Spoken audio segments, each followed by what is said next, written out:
সুপ্রিয় শিক্ষার্থী, আসসালামু আলাইকুম। আশা করি সবাই ভালো আছো, সুস্থ আছো। এই করোনা মহামারীর সময়ে আমরা অনলাইন প্ল্যাটফর্মে এখন পড়াশোনাটা মোটামুটি অভ্যস্ত হয়ে গেছি। আমাদের ইচ্ছা না থাকলেও আমরা অনলাইনে এখন অভ্যস্ত। যদিও একটা প্রাথমিকভাবে এটা আমাদের খুব একটা বিরক্তির কারণ হয়ে দাঁড়িয়েছিল, কিন্তু এখন আমরা সকলেই অভ্যস্ত এবং আমরা অনলাইনে পড়াশোনা করছি। এবং যতদিন আমাদের করোনা থাকবে, যতদিন আমরা বাসা থেকে বের না হতে পারবো বা স্বাভাবিক জীবনযাপনে ফিরে না আসতে পারবো, ততদিন পর্যন্ত আমাদের অনলাইনে কি থাকতে হবে। তারপর আমরা সকলে সুস্থতা কামনা করি, তোমরাও ভালো থাকো, আমরাও ভালো থাকি, সবার কাছে এটাই কামনা। তো আজকে আমাদের টপিক হচ্ছে শতকরা সংযুতি, রসায়ন ষষ্ঠ অধ্যায়, এসএসসি রসায়ন ষষ্ঠ অধ্যায়। তো শতকরা সংযুতি টপিক নিয়ে অনেকেই আমাকে বলেছো, আমার নিয়মিত স্টুডেন্ট বলো প্লাস অনিয়মিত স্টুডেন্ট বলো, অনেকে বলেছো স্যার এই বিষয়টা নিয়ে একটু ক্লাস নেওয়ার জন্য।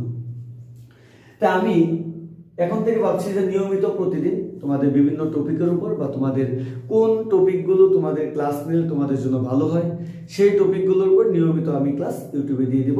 তোমরা আশা করি এখান থেকে দেখে নিবে। তো আজকে আমাদের টপিকটা হচ্ছে শতকরা সংযুতি।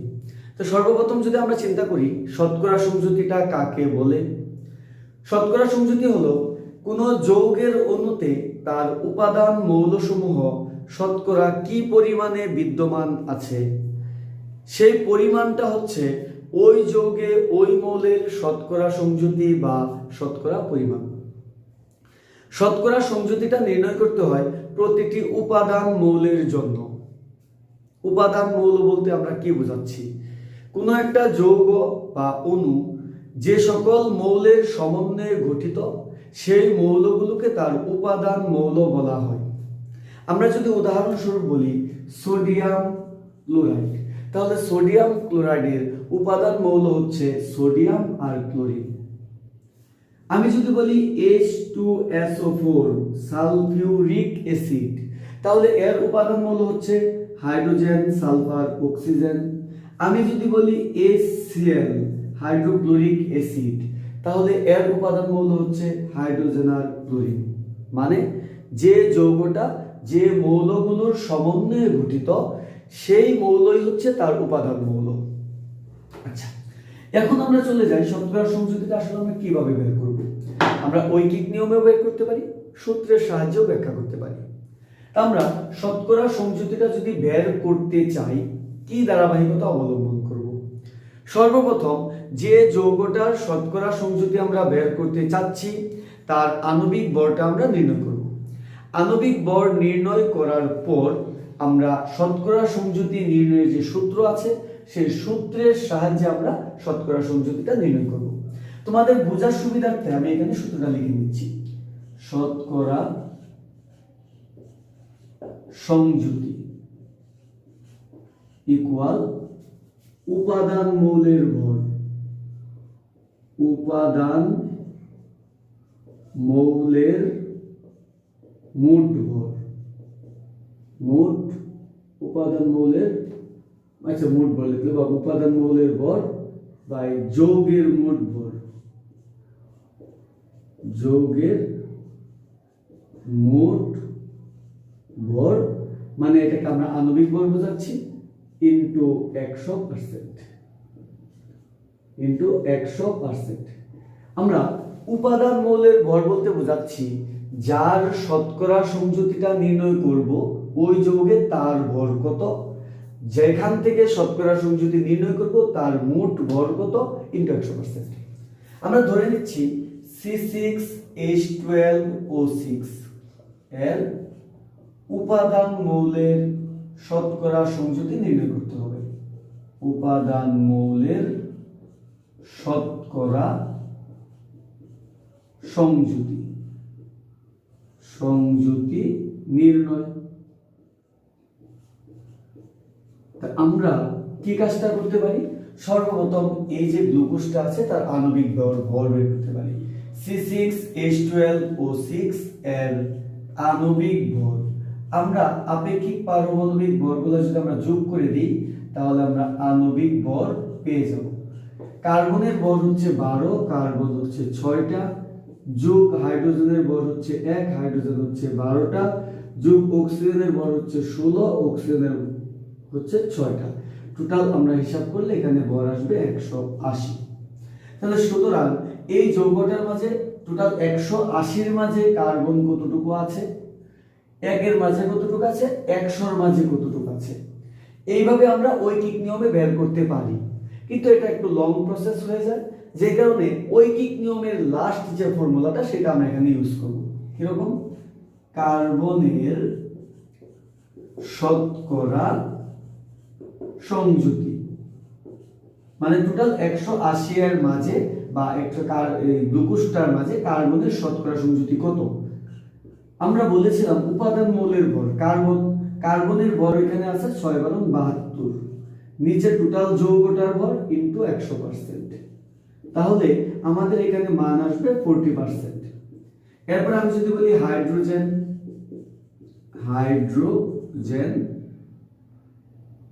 শতকরা, হাইড্রোজেনের শতকরা সংযুতি, হাইড্রোজেন আছে এখানে 12টা, নিচে ভর হলো 180 ইনটু 100%, এখানে হিসাব করলে ক্যালকুলেশন করলে আসবে 6.66%। দেন অক্সিজেন যদি আমরা চিন্তা করি, অক্সিজেন এর শতকরা সংযুতি, তাহলে আমরা কি লিখবো এখানে? আমরা এখানে একসাথেও লিখতে পারি, আলাদা প্রতীক দিয়েও লিখতে পারি, কোনো সমস্যা নাই। তাহলে এক্ষেত্রে আমরা অক্সিজেন আছে 6টা, 6 × 16 96, নিচে হচ্ছে 180 ইনটু 100%, তাহলে টোটাল এখানে আসবে 53.33%। সুতরাং আমাদের আনসারটা লিখতে পারি কার্বন ইকুয়াল 40%, হাইড্রোজেন ইকুয়াল 6.66% এবং অক্সিজেন ইকুয়াল 53.33%। এবং তোমার নির্ণীত মানগুলো সঠিক হয়েছে কিনা এটা তুমি নিজেই এটার সত্যতা যাচাই করতে পারবা। কিভাবে সত্যতা যাচাই করতে পারবা? তুমি চাইলেই এই মানগুলো ক্যালকুলেশন করে যোগ করে নিবা।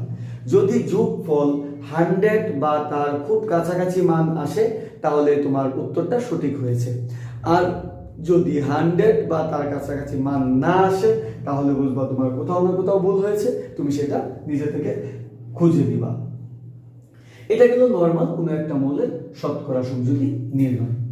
তা আমরা অনেক যৌগ দেখি যেগুলা কেলাস পানি থাকে যে সকল যৌগগুলোর সাথে, যেমন তুতে হইতে পারে বা ব্লু বিট্রিয়ল তো তুতে, আর হোয়াইট বিট্রিয়ল হইতে পারে, গ্রিন বিট্রিয়ল হইতে পারে, এই ধরনের যৌগগুলোর সাথে কেলাস পানি থাকে।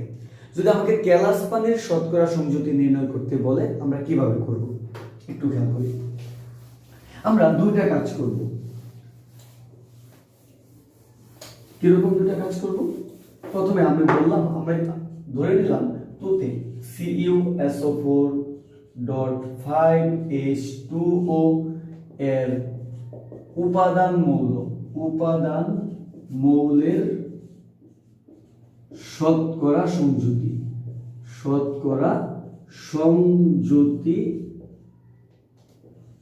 ও কেলাস পানির শতকরা সংযুতি। মনে করো দুইটাই চাইলো, কেলাস পানির শতকরা সংযুতি, কেলাস পানিটা আলাদা করে আমরা হিসাব করব, শতকরা সংযুতি নির্ণয় করো। তোমাকে এই প্রশ্নটা চাইলো, নির্ণয় করো। তোমার কাজ কি? তুমি তো ভালোভাবেই জানো, তোমার কাজ হচ্ছে যে প্রথমে যে যৌগটার কথা বলবে তার আণবিক ভরটা নির্ণয় করা বা বের করা। CuSO4.5H2O, এখানে কপারের ভর হচ্ছে 63, সব সাইডে লিখে ফেলছি, 63.5 যোগ সালফারের হচ্ছে 32, অক্সিজেন 4 আর এখানে আছে 5টা, টোটাল হলো 9টা, এই যে 5টা সেটা 9টা, 16 × 9 যোগ হাইড্রোজেন আছে 10টা, 1 × 10, যদি যোগ করো তাহলে এখানে ভর আসবে 249.5। এখন সুতরাং আমরা উপাদান মৌলগুলোর কথা যদি বলি, কপার কথাটা প্রথমে লিখতেছি, কপার Cu এর শতকরা সংযুতি, তো যেহেতু কপার আমরা যার শতকরা সংযুতিটা বের করবো তার ভরটাও করে দিব। এখানে একটা আছে, একটা 63.5, টোটাল ভর হচ্ছে 249.5 ইনটু 100%। ক্যালকুলেশন করলে এখানে মান আসবে 63.5 25.45 25.45%। এরপরে যে উপাদানটা আছে সালফার, আমরা যদি সালফার নিয়ে কাজ করতে চাই, সালফার এস এর শতকরা সংযুতি উপাদান মৌলগুলোর যদি বলে তাহলে এইভাবে আমরা করব। এখানে হচ্ছে 32, নিচে হচ্ছে টোটাল 249.5 ইনটু 100%। অনেক সময় স্লিপ অফ হ্যান্ড হতে পারে, অনেক সময় এটা লিখতে গিয়ে যদি কোনো কিছু হয় সেক্ষেত্রে কমেন্টে জানিয়ে দিবা, সেক্ষেত্রে আমি পরবর্তীতে এই বিষয়গুলো খেয়াল রাখবো ইনশাল্লাহ। তাহলে এখন আমাদের প্রশ্ন হচ্ছে হাইড্রোজেনের মানটা কি আসবে, 32.249.5 আসতেছে 12 এখানে মান আসবে 12.825%। আমরা 3 বার মান নিয়ে লিখেছি। এরপর যদি আমরা অক্সিজেন নিয়ে কাজ করি তাহলে এখানে অক্সিজেন টোটাল আছে কয়টা, অক্সিজেন এর শতকরা সংযুতি অক্সিজেনের আছে এখানে টোটাল 5 4 9টা, 9টার বড় হচ্ছে 9.90, 144 আর নিচে হচ্ছে 249.5 ইনটু 100%। তাহলে এখানে 144 49.5 57.71%, 57.71%। বাকি রইল হাইড্রোজেন। হাইড্রোজেন এর শতকরা সংযুতি উপরে আছে হাইড্রোজেন আছে 10টা, তাই এখানে 10, নিচে হচ্ছে 249.5 ইনটু 100%। এখানে আসবে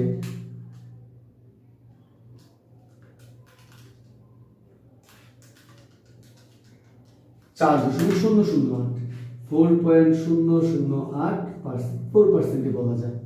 সুতরাং আমরা এখানে কপার ইকুয়াল 25.45%, সালফার ইকুয়াল 12.825%। এরপরে হচ্ছে দেখা যাচ্ছে না মেবি, এরপরে হচ্ছে আমাদের অক্সিজেন ইকুয়াল 57.715% এবং হাইড্রোজেন ইকুয়াল 4.008%। এখন আমাকে ক্যালাস পানির কথা বলছে, উপাদান মৌল বলে এখানে আনসার শেষ। বাট টোটাল যৌগটার মাঝে যদি ক্যালাস পানির কথা বলে, এই উপাদান মৌল যদি বলা হয় তাহলে এই সবগুলো পার্সেন্টেজ মিলে 100 হয়ে যাবে। দেখো তো আমাদের 100 হয়েছে কিনা, 25.45 যোগ 0.825 যোগ 57.715 যোগ 4.008, আমাদের 99.998 হয়েছে, তার মানে 100 হয়েছে, অর্থাৎ আমরা এটা সঠিক হয়েছে। এখন যদি ক্যালাস পানি বলে তাহলে তুমি কি করবা, ওইটা তো করেই ফেললাম শেষ। যদি ক্যালাস পানি বলে তাহলে এই ব্যাপারটা তো বের করলাম। সুতরাং ক্যালাস পানি, আবার ক্যালাস পানিটার সাথে এটা যোগ করতে যাও না, কারণ ক্যালাস পানির ব্যাপারটা টোটাল ভিন্ন। ক্যালাস পানির শতকরা সংযুতি, শতকরা সংযুতি যদি তোমাকে ক্যালাস পানি বলা হয় তাহলে টোটাল ক্যালাস পানি আছে এখানে যে 5 অণু, যদিও এটা নিয়ে একটু ব্যতিক্রম আছে এই জায়গায়। ক্যালাস পানির 5 অণু পানির ভর, 1 অণু পানির ভর যদি আমার 18 হয়, 5 অণু পানির ভর হচ্ছে 5 × 90 মানে 90। এখন ক্যালাস পানি বলতে টোটাল পানিটাই একটা উপাদান হিসাবে কাজ করবে, তাহলে 200 টোটাল 49.5 মানে টোটাল যৌগটার মাঝে ক্যালাস পানি কত পার্সেন্ট ইনটু 100%।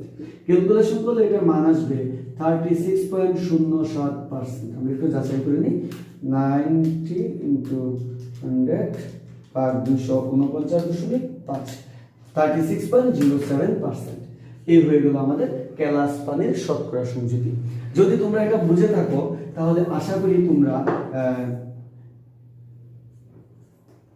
C2H2O4 এটা শতকরা সংযুতি বাছাই করে ফেলবা। আর এটা হচ্ছে ZnSO4.10H2O, এটা প্রথমে উপাদান মৌলের শতকরা সংযুতি নির্ণয় করবা, দেন তার ক্যালাস পানির শতকরা সংযুতিটা তোমরা নির্ণয় করবা। আশা করি সবাই বুঝতে পারছো। যদি কোনো সমস্যা হয় কমেন্ট বক্সে জানিয়ে দেবা, কারণ ভুল ত্রুটি সবারই হইতে পারে। আর আমি ইউটিউবে নতুন, আমি ইউটিউবে এখনো পরিপূর্ণভাবে এটা বিস্তারিত জ্ঞান এখন আমার মানে সংযোজন হয় নাই। আমি আশা করি খুব দ্রুতই এই সময় ইউটিউব সম্পর্কে ভালো একটা ধারণা নিব তোমাদের সহযোগিতায়। আমি তোমাদের সহযোগিতা কামনা করি। সবাই ভালো থেকো, সুস্থ থেকো, আল্লাহ হাফেজ।